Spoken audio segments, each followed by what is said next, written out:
You know who else has been quietly quite good lately, and is now just 1 point off a Champions League spot despite a rocky start? That's VfB Stuttgart. They beat Leipzig 2-1. You watched this game. I watched the conference this week because there were so many good games on Wednesday. So try to keep an eye on as many games as possible. But I was struck by how well Stuttgart played in this match. Sebastian Hoeneß said after the game, considering everything that went on this year, 29 points after the first half of the season are pretty good. I would actually say, yeah, that's spot on. 29 points after the first half of the season, after losing key players, after playing all these extra games in the Champions League, after having all these players, with the national team, lots of injuries, to steady the ship and just be 1 point off a Champions League spot after the first half of the season is probably a bit better than pretty good. Oh God, yeah, they've had to really weather the storm. They've had to deal with a lot of players leaving, a lot of players coming in who haven't really maybe done remarkably well. Yeah. I think one of the key things behind it has been the way that they've managed to really strengthen that back line. Aldakil's obviously came in and done a good job there. Chabot's looked a bit better. Fagdeman on the right looks good. Hendricks on the left looks good. At the start of the season, they really were shipping goals worrying Ray, and it seems like they've managed to kind of more or less fix that. I know they didn't keep a clean sheet in this game, but it's worth bearing in mind that the goal that Sesko scored was fired directly at Alexander Nobel, and it somehow went between his hand and his face. It was really not his best moment, to be perfectly honest with you. And he's had a few of those this season, I'm being honest with you. Which is why Bayern are signing Jonas Orbeck as a new Undav. Well, yeah, exactly. I do rate Nobel, but he does have these moments, and it seemed to be quite common this season where, which unfortunately is the opposite of, Manuel Neuer, who, if he had any one great talent, it was his shot stopping and his consistency in that regard. So, anyway, it was an interesting game. I wrote my newsletter this week on how amazing Leipzig are when Xavi Simons is in the team and how they hadn't lost a game in the Bundesliga since February last year with Xavi Simons in the team. And sure enough, after, 10 minutes, Xavi Simons plays Sesko in and he scores a goal. And I'm thinking, wow, I'm so vindicated. I know exactly what I'm talking about. I can do no wrong. And then Leipzig come out after the second half and just completely capitulate. To be fair, Stuttgart weren't bad in the first half. They definitely had their chances. They had possession. They created a lot. Maybe should have had a goal themselves. But they looked open on the break, and that's kind of what Leipzig were basically trying to do. They're trying to sit deep, trying to hit Stuttgart on the break. And I think they were kind of hoping for more of the same in the second half. But then, just 10 minutes into the game, Undav plays this incredible cross to Bruun Larsen, who's signed for the club this week. So this week or last week, I can't remember. And it was a wonderful kind of jumping, leaping header into the back of the net. Valdemada, the young striker who just can't stop seeming to score right now, scores 10 minutes later. And then, the crazy thing is that Leipzig just completely fell apart after that. Kind of went on a bit of a rant on Blue Sky after the game, moaning about Openda because Sesko and Openda got sent off in this game in the last kind of 10 minutes of it. And they both got sent off for a series of niggly little stupid, tackles, late tackles, clumsy tackles. I mean, Openda got sent off. His second yellow came when basically he ushered a player out the pitch when he was trying to close down a defender, and he pushed him over off the pitch, and it's just already on a yellow card. 6 minutes left of the game. His team are already a man down. He does something like that, and it's just. I think if they were being honest, Sesko and Openda probably both got sent off because they were just both absolutely livid. They were furious. They're frustrated with the fact that in that second half, both of them were playing up front with very little support because Leipzig had decided to sit so deep and try and hit on the counter-attack. Yeah. And, it just didn't really seem to work for them. So, yeah, I mean, I thought Leipzig were disappointing. As I said on Blue Sky, I think I've yet to see Openda play well this season, to be honest with you. Yeah. I know he's fast. I know he's, strong. I know he can score great goals, but he just strikes me as a player that I'm more and more beginning to think lacks the composure to play at the top level. He wants everything to be played at such a quick pace and such a frenetic speed that yeah, that sounds good on paper, but it only really works if you're playing for a team in a league that doesn't really defend very well, or if you're playing for a team in the bottom half of a division where 99% of the time you are playing counter-attacking football, which isn't really the case with Leipzig more often than not. And yeah, I don't know. I'm really quite on a pendant right now. I'm not quite sure what happens with him going forward, but we'll see what happens. Anyway, but yeah, to go back to Stuttgart, I thought they played tremendously well.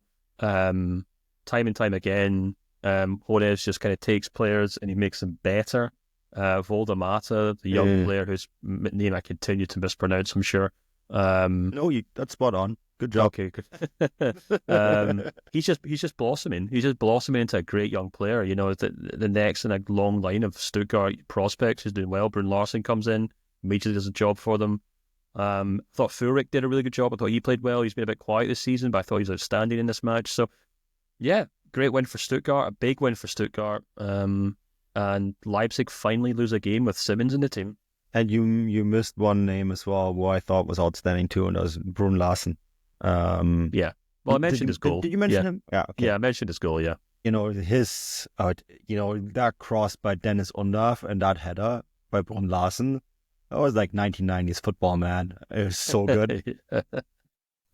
It was just one of those moments where when you see that cross sailing in and Bruun Larsen, he seems like floating in the air, right? And it's just such a thumping header to put it in. I just thought that was one of the great moments of this match. And it's also so interesting too, because like on paper, Bruun Larsen actually was playing off the right of Dennis Undav. So I have no idea how Undav ended out all the way on the right and Bruun Larsen in the middle of the box there. But, it is what it is. Well, I might have an idea behind that. I actually think Undav's probably going to play a lot better in the second half of the season because he's going to have Bruun Larsen, Voldemata, guys like that doing quite well. And they're the runners for him, so he can drop back, play in that pocket where he's far more comfortable doing rather than as a more classic number 9. He much prefers playing that way, I think.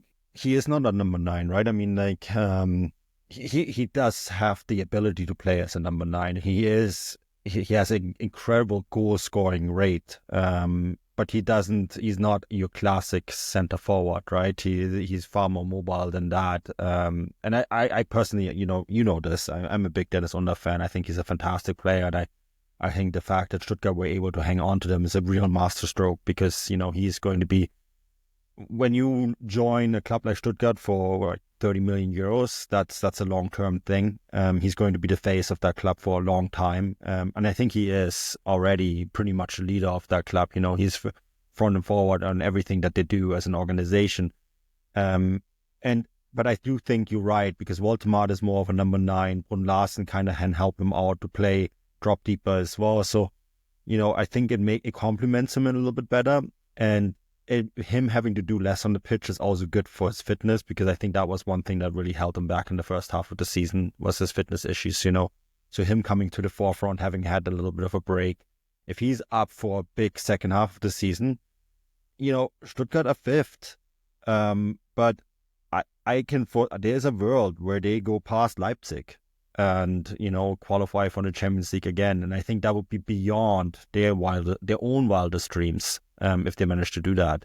And of course, they are facing a very good Freiburg team. So this is why we're actually talking about them in the first place. I can't forget that. It's a big derby. That Baden derby, Baden-Württemberg, of course, is a German state of 2 states, of Baden and Schwaben.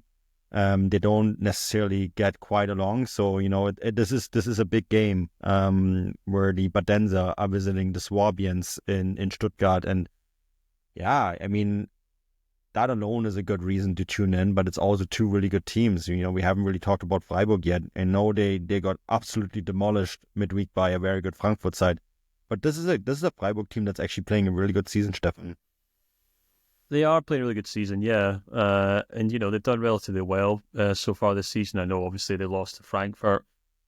I'd be really intrigued to see how they do in this match, because I think Freiburg, in a way, have kind of really just stuck to their guns, and they're playing the exact same way they used to play on their Christian strike. And what I mean by that is they're very, very good at winning the games they're expected to win. That's just what I keep going back to with Freiburg. It's the kind of golden rule with them.